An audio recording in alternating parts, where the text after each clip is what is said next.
बिस्मिल्लाहिर्रहमानिर्रहीम। अस्सलाम वालेकुम नाज़रीन, इलाकाई खबरों के साथ मैं हूं अली हसन साबरी और आप देख रहे हैं नवाए नेशन। चांदनियावाला शुगर मिल्स यूनिट कंजवानी के मुलाजमीन का इंतजामिया की जानिब से अहद शिकनी के खिलाफ धरना जारी। सैकड़ों मुलाजमीन की शिरकत, सियासी रहनुमा मलक जुल्फ़कार अली वट्टू की भी शिरकत। मुलाजमीन के मिल्स इंतजामिया के साथ मुज़ाकरात नाकाम, इस पर रिपोर्ट करेंगे खिजर हयात देवत। शुगर मिल्स यूनिट कंजवानी के इंतजामिया के शिकनी के खिलाफ मिल मुलाजमीन का इंतजामिया के खिलाफ एहतजाजी धरना।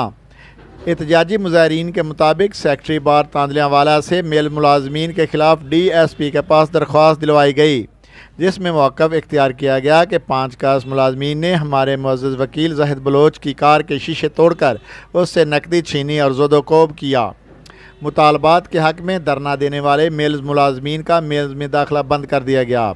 याद रहे, चंद रोज़ कबल मिल्स इंतजामिया के ख़िलाफ़ अपने मुतालबात के हक़ में मुलाजमीन ने एहतजाजी मुज़ाहरा किया था, जिसके बाद मुलाजमीन के मुतालबात तो मान लिए गए थे, मगर बाद में उनकी ज़ुबान बंदी के लिए इंतकामी कार्रवाई के तौर पर एहतजाजी मुलाजमीन को न सिर्फ नौकरी से निकाल दिया गया, बल्कि साथ ही मुलाजमीन के ख़िलाफ़ DSP तांदलियावाला को एक दरख्वास्त भी गुजार दी। धरने के शुरका का मुतालबात की तहरीरी मंजूरी तक एहतजाज जारी रखने का फ़ैसला।